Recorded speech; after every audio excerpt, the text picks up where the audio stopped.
it's an illusion. This feeling like we're grown up. And I think it happened because when we were kids, we were little, and we saw the tall adults doing their adult things, and we kind of thought that our parents, or at least the adults in the world, maybe not all of our parents, had it together. No, I thought that. I thought that oh, they did their adult things, and it's an illusion. And I think there was a point that everybody here saw through that illusion, where you realized, oh my gosh, my parents kind of don't have it all together. There's not really an all-togetherness. And they're just people living their lives. They don't have all the answers. And I think that's what we thought when we were kids, that when we grew up, we would have the answers. And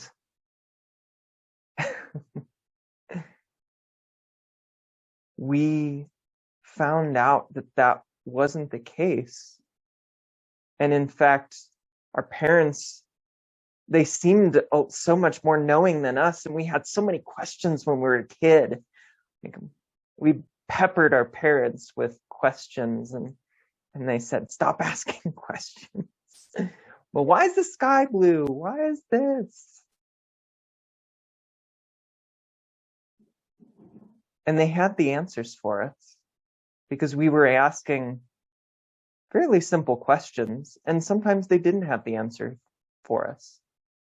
Why is grandma no longer here?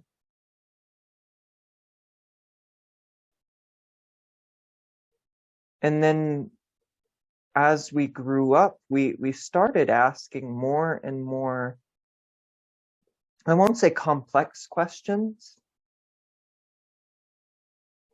but questions that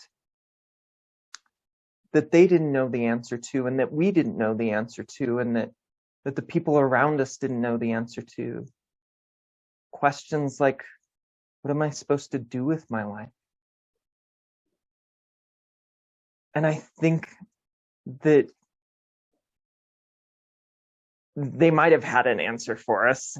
You have to go to college, and you have to get a really good job, and you have to, maybe some parents would say you have to become a doctor, or some would say you should become a teacher, or or you can follow in your parents' footsteps, like I did. I was a teacher, like my mom.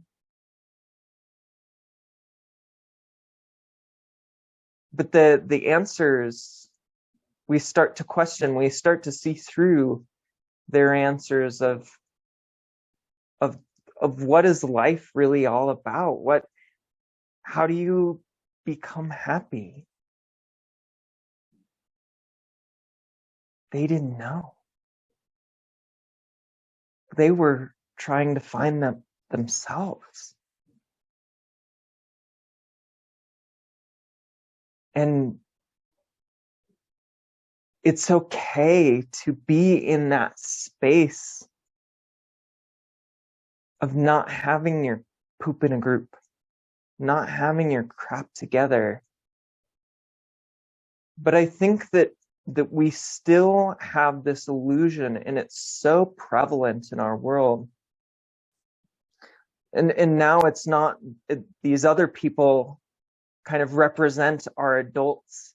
These other people have their lives together. We look at them on Facebook or social media or in popular culture. Those people that have success. Those people that make lots of money or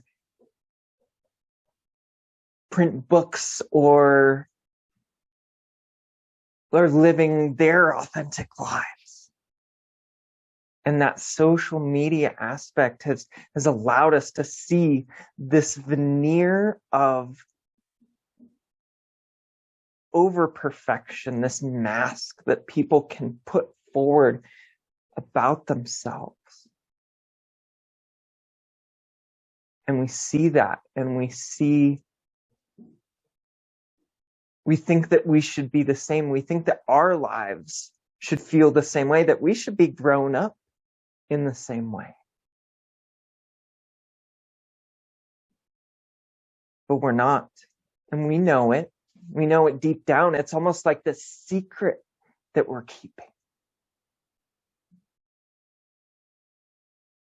that other people can't know about, that I don't know what I'm doing. Yeah, I have no idea.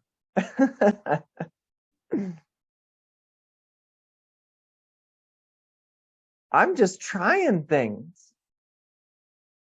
I'm still that kid trying things right now.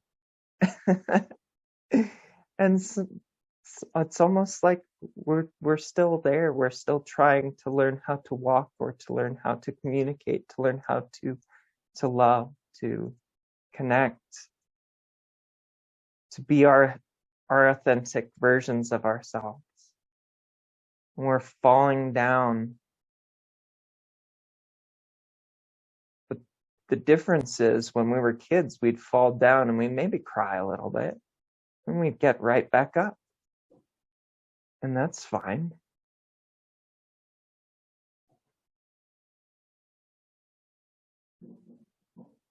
You'd fall down and scrape your knee, and then your parents would say, "Oh man, good job. You try again." And you try again. The stakes weren't high, the stakes, right? But when we think that the stakes are higher in this real world, that's an illusion too.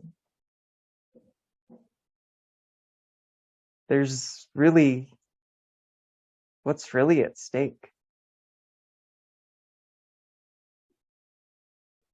But we think there is, because there's fear. There's what we think we can actually scrape our knee, and it or it hurts us emotionally, or we're scared. And we think that happening outside of us, that failure, means something. We ascribe so much meaning to that failure, or that person dismissing me or rejecting me. Yeah, I see it, because I was in that. I think we're still scared of that. And we thought that when we were kids, and that fear of rejection in middle school and elementary school would go away. But it didn't, did it? It's still here. And that's a big piece of the growing up illusion, in my opinion. That's probably the biggest piece, is we thought that our problems, our insecurities, our worries, our anxieties would somehow disappear as we got older. But we take ourselves with us. And we think that all of that out here, the social media, the perfection that other people put forward, is the truth. And then we're lacking. It's an illusion.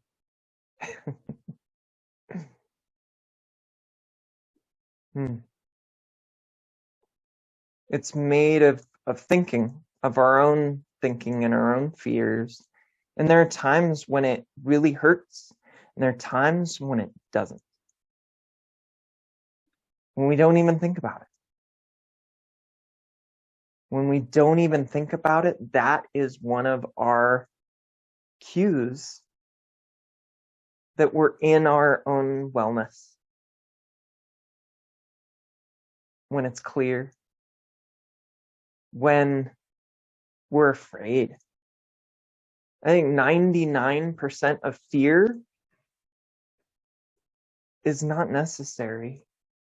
There's the 0.01% of when you walk up to a cliff, or there's a tiger in the forest and you hear a growl. Yeah, that fear is serving you. That fear is there. And all fear is trying to serve you. It's trying to protect. But it's made from your thinking. And so you can't protect yourself against your own thinking.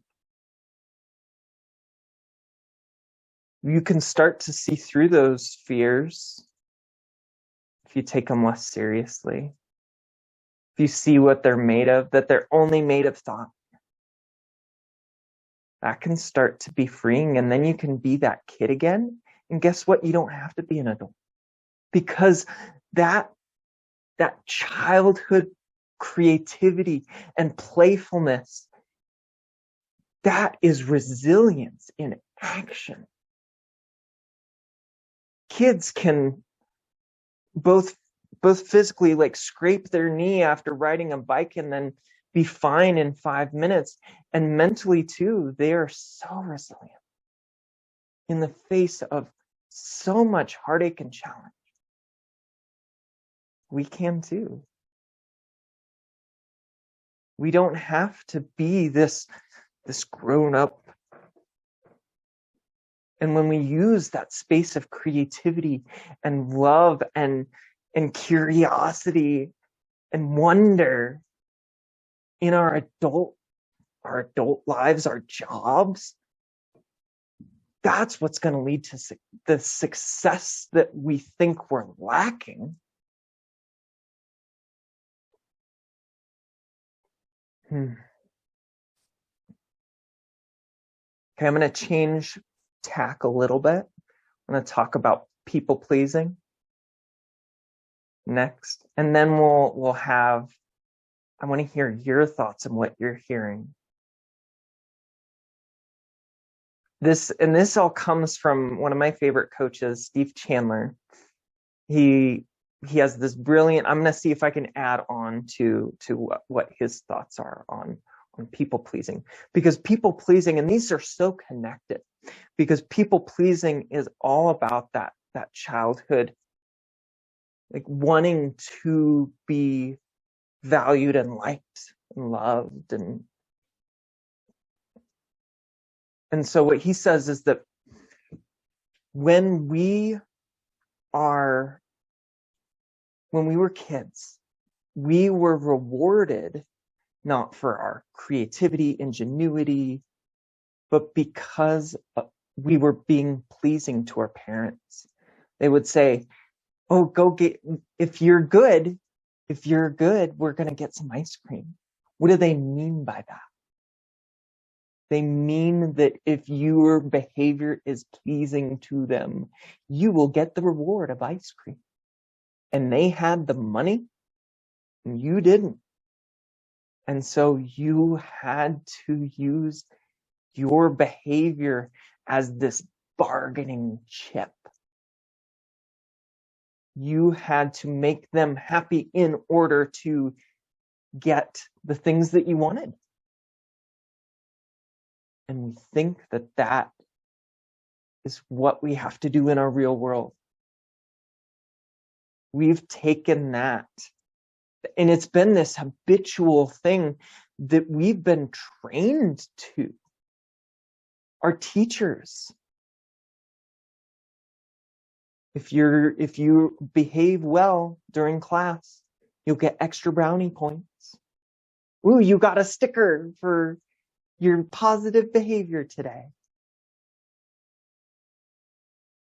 they've used this reward system, this positive and negative behavior training method, and for some people it wasn't just positive, for some people it was negative. It's not okay to not be okay. I'll give you something to cry about.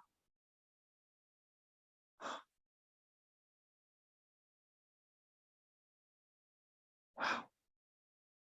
And so we've adopted this, and we've had this place where we can't have problems. We have problems with having problems. That we have to please people in order to get the money from them. Only they have the money. Those are adults out there. They have all of the money and the wealth, and I have to go around and please as many of them as hard as I can and make them happy, and make my boss happy, and make my coworkers happy, and make my wife happy, and make my kids happy, in order to be a valued human being in our society. But that people-pleasing attitude, it gets in our way of having true connection. Not only connection with ourselves, but also with other people. It is like this puppy dog thing that people are like, okay, I don't know. Because they don't want to be pleased. Not really. They want connection. They want your genuine self. They don't know it, maybe. Maybe not. Maybe there's a part of them that wants to manipulate you. Maybe. But that's not a healthy part of them. That's a reflection of them, not you.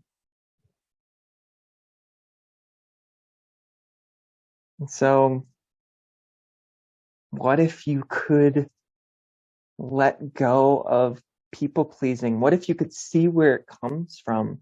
You don't even have to dive into your childhood. What if you could see those thoughts pop up and then just let them drift away? What would life be like? I think you could play so much more. I think instead of trying to make things happen, you'd enjoy the act of connection and creation. I think that you would be able to take care of yourself and have positive boundaries in beautiful ways, and it would deepen our relationships. There would be so much less resentment and guilt. We feel so guilty when we let people down, when we don't please them. We're still kids inside. We can still have that playful spark. That adult having to have everything together, having to be perfect, having to be present. My gosh, that just smothers the flame within us. Let it out. Let it shine.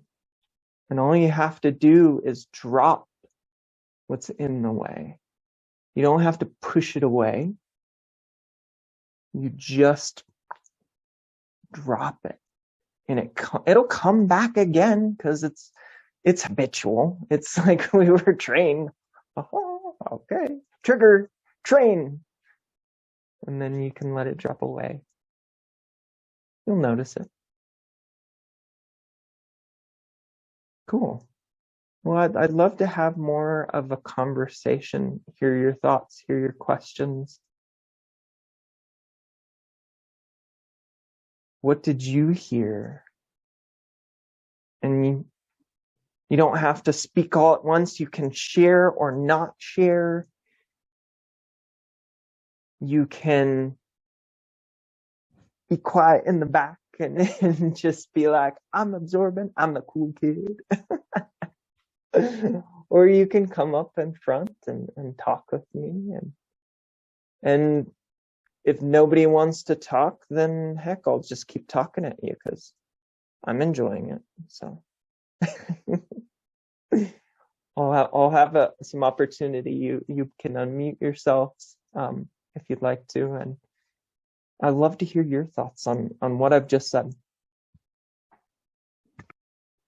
It's a really great topic, and a couple things hit me. Like, I really like how you said, we can look around, and I'll say I can look around, and I still have the thought, well, I look around at all these adults, and adults make money, and somehow I'm not part of the adult environment, which I just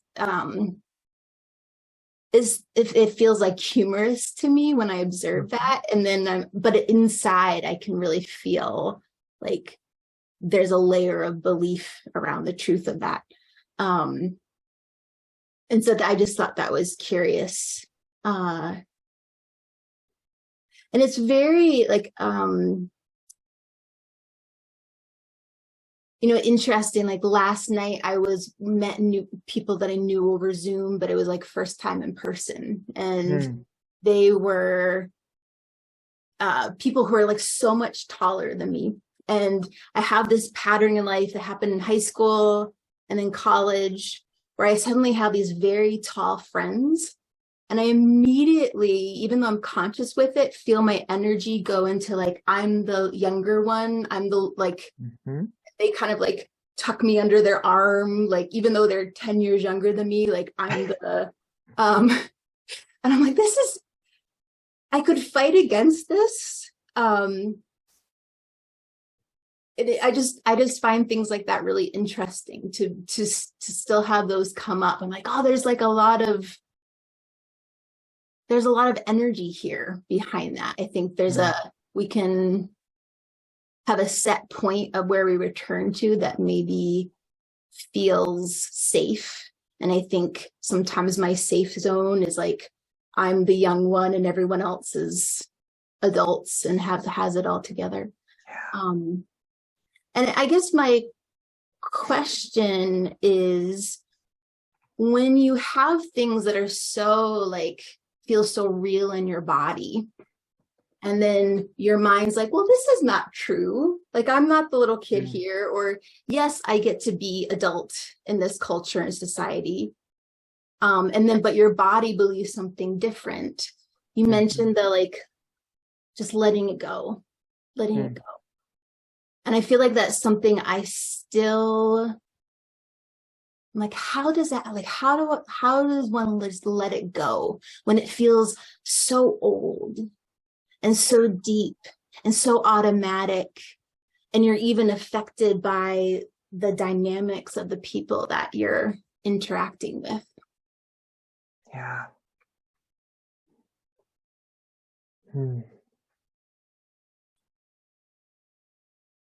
You can start to let it go when you see what it's made out of, that it's made out of your thoughts, and it can be old stale thinking.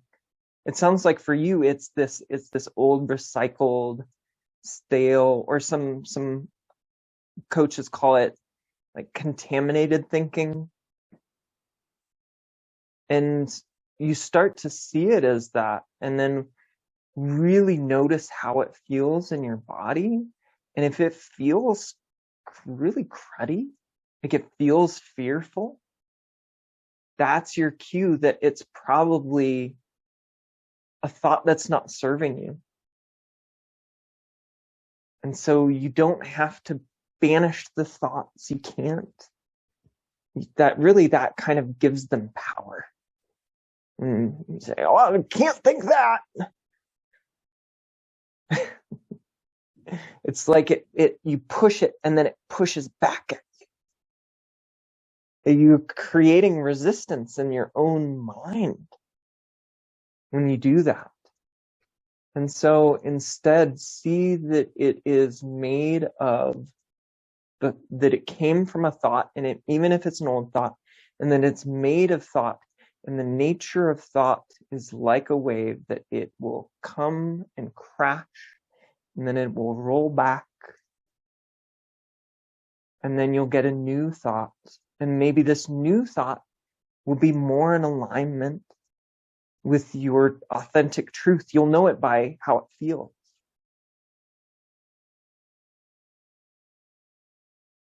There was one other thing I wanted to say about that. And maybe it'll come to me, but is there anybody else that has, what did you hear in that, Cynthia? And you can talk too if you want. Suze. Okay. What did you hear in that? Well, yeah, and I'm super looking forward to hearing what other people might have to say about that, because I think there's a very easy belief that I'm all alone. I'm the only one. So I heard things, and I think what started to integrate more into my body is the feeling of a wave.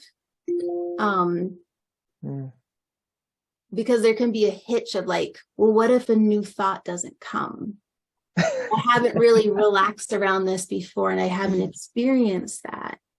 But when I allowed this energy, kind of a wave of experience, through my being, it was just oh, I could follow the wave, and not be attached to trying to hear a new thought, at least in the moment, at least right now.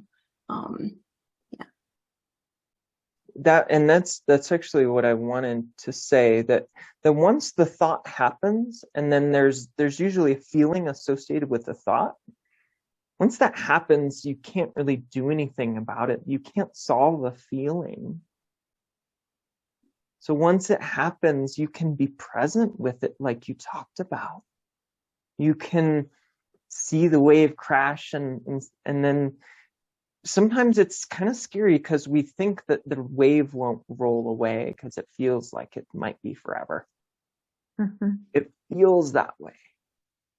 When you start to see the nature of the thoughts, you'll see that it rolls away. And there might be more waves that crash. You will get new thoughts. And even if it's in a moment, even if it's in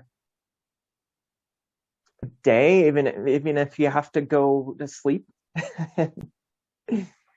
and you sometimes slow down, because the new thought will come from the space in between.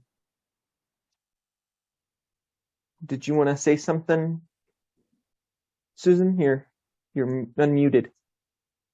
Yeah. I like the idea of the wave because I love water. And water has served me my whole life. Well, I can't live without it, but but I also really love the idea of thought bubbles. And my contaminated thinking seems to come a lot at night when I'm not busy, when there's space around me, and I start reflecting on, and that contaminated thinking comes. But if I visualize that as thought bubbles, and the kind of bubbles that we had when we were kids, and so they're a little bit colorful, they're very fragile, and they're kind of funny in a way. So so they're not a big deal. And the idea, I know you say you can't fight against them, and it makes them a little bit more powerful, and I agree with that. But if you think of them as just silly and something that can be that appears and then disappears, or you could go, like, I don't need you, like we used to do, that they break and they go away, and then other ones come. So I think that for a visual, an extremely visual person like myself, that's really helpful. I don't know if that works for everybody. Yeah. You find what works for you. Yeah. Well, and that's one of the cool parts, is that bubbles, you can pop them, but they'll pop on their own. They'll float down, and sometimes they last a little bit longer on the blade of grass, but eventually they'll pop. Usually when you're not looking.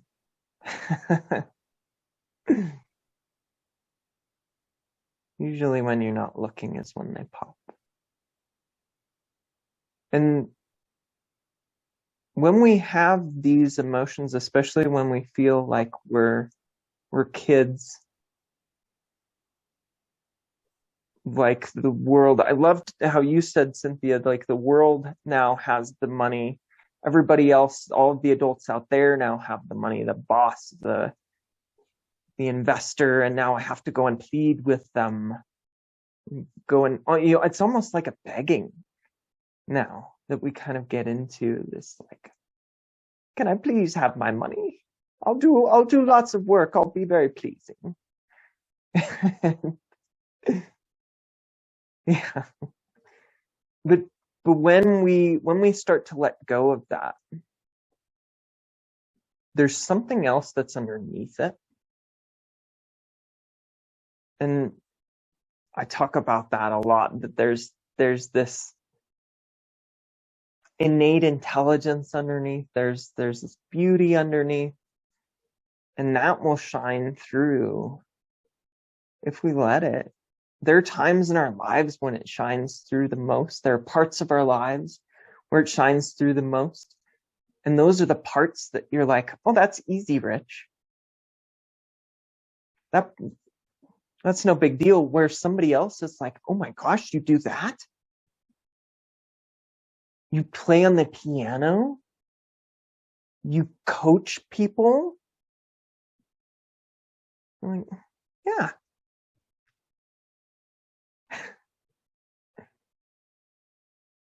When it's simple, when it's easy, we know that we're connected with that. And that part of us is buoyant. If we use a more another water metaphor, that it floats to the surface in given time, naturally. You have innate wellness within you. And that's beautiful. And yeah, we cover it up, and yeah, we push it down with our creative power of our own thoughts. It's natural to do that because it's that illusion, kind of like I was talking about, that the world out there has direct impact on the world in here. 100% of our experience comes from in here.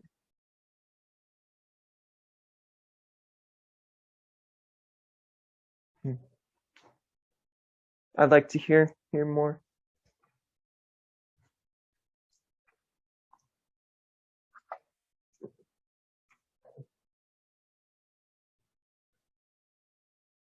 Does that resonate with people? Because I know that there are sometimes that people can say, like, wouldn't that be great? Up here, they're like, whatever. But here, I think there's a part of us that knows that that's the truth.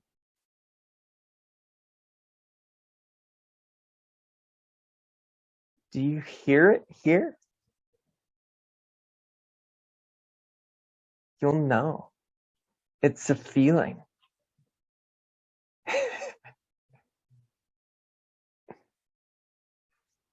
Yeah. Brady said, I really agree with the idea that guilt gets in the way of being able to experience truly deep and authentic relationships with others. Yeah.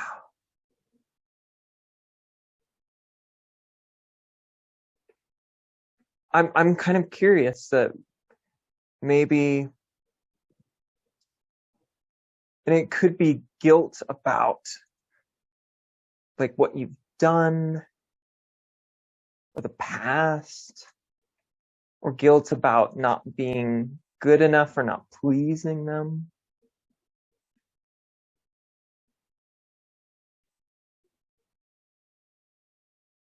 It's funny because guilt is not something that is of the real world. It's not like a coffee cup. It's made of thinking. And so you can't say, oh, there's my guilt right there.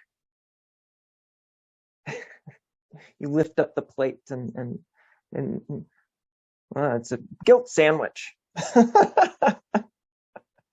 I've been eating them for so long. It's just what I like to eat. It's not a real thing, but it feels real. And it feels real because we have this consciousness that makes real our thinking. And if we think, man, I messed up. Oh, so mad at myself. Then we'll feel that.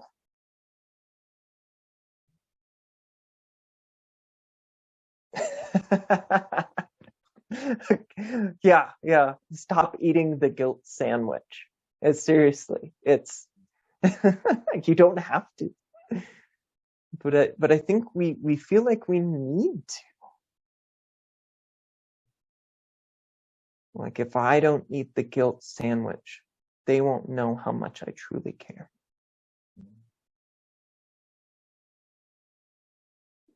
And we choke it down.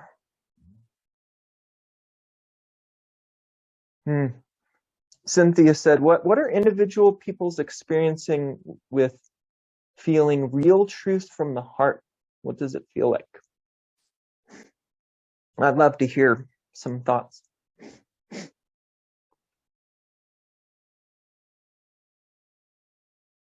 Because I can talk all day. I love talking about that.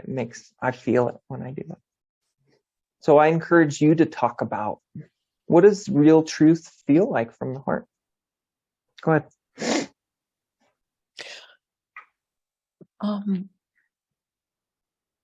It feels like somebody turned on the light, and colors get brighter, and you get a warmth in your heart light.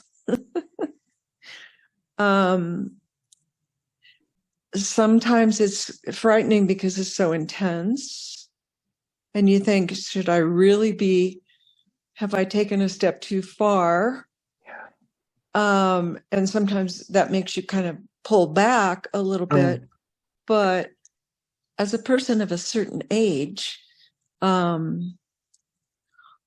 welcome that realness, because I feel. Do you remember the Velveteen Rabbit? The story of the Velveteen Rabbit. Of course, I do. You've read that too. I always read that all the time. Right. And I feel like I am the rabbit that has been loved and worn and is gritty now and is living more and more in that space of real love and connection. So the more you let that in, the more you're capable of letting that in. And to me, it's a gift that increases every day of my life. And it's okay to get old then. Well, it's increasing. I think that there's people who live their entire lives and maybe connect with that part of themselves once or twice. Mm-hmm. I don't think it comes with age necessarily. It can, because you start to maybe see more clearly, but it definitely could get worse with age. People can get more crotchety and more scared. Yeah. Well, it is pretty close to 45 after. I'd love to maybe continue for 5 more minutes, but you are welcome to drop off if you'd like and go about your wonderful Saturday. And before you do, I would love to invite you to join me on a private Facebook group. And the benefits would be I'll post specific like messages to this group, and you would also get like early access to groups like this that we would do. And for the next one, I have no idea what we're gonna do. I have a couple of really kind of something that's coming to mind, maybe something with love. Like the deeper aspect of love, like truth from the heart, that really resonates. And so I'll share the Facebook group in the chat, and then I think that let's continue to have this conversation if you're okay with like 5-10 more minutes, because I think it's awesome and it's beautiful. But yeah, I'll put that Facebook link in the chat. And Cynthia, you asked the question. I'd like to maybe speak to it, but I was wondering if you've ever felt that in your life. That's a really big question, because I know I have. I just don't think I've ever practiced saying like, oh, that's my truth. I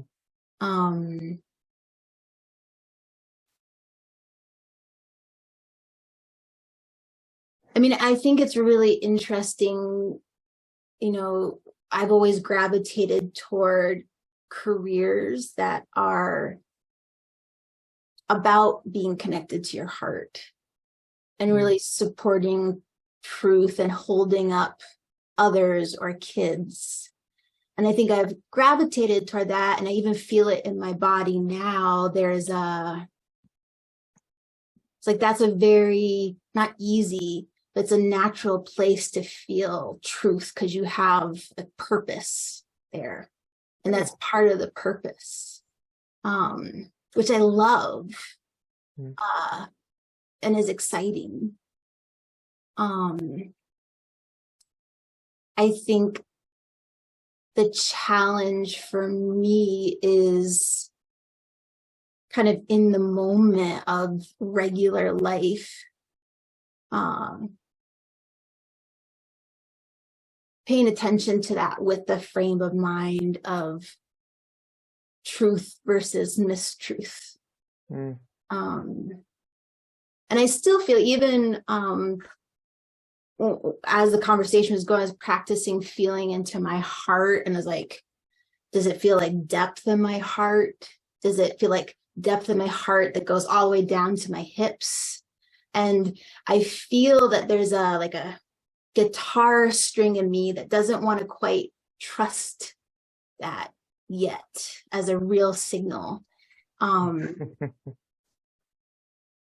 I think all of us, I'm sure, have very good reasons, probably as kids, where we learn to not trust that yes or that no. But I like the power of having kind of a frame of mind to think about it.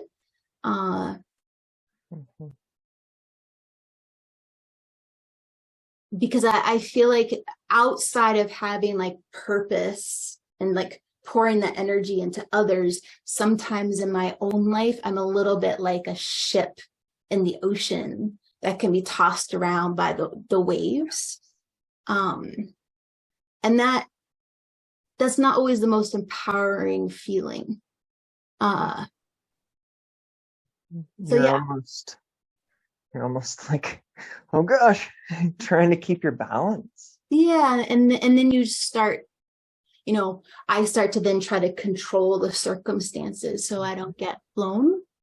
Yeah. Where I do feel, and I ask other people to believe this, that it's really the like the ship mast in ourselves that makes us feel empowered or powerful or connected. Yeah. Sometimes the storms will rock our ship around, and sometimes we'll be in this placid place.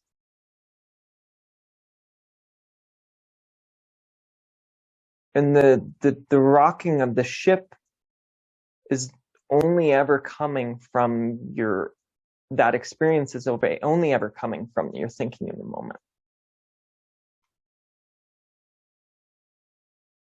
So it's okay to be rocked about, but know that you still have a mast. You still have an anchor.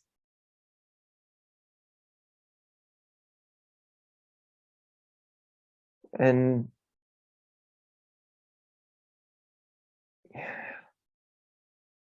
the anchor is there for you. It's that connection to who you really are, to your innate wellness within, to your authentic truth from the heart. And it's always connected, and it doesn't matter if the ship's giving you that rockin' response.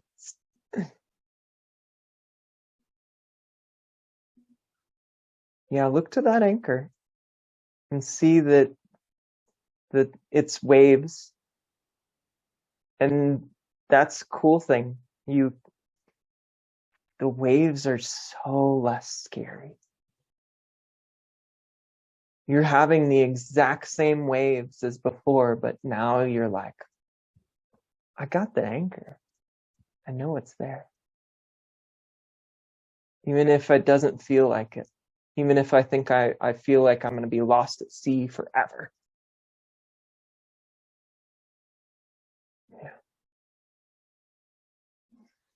Yeah. That's all I have to say for today on a beautiful Saturday. Thank you again for coming today.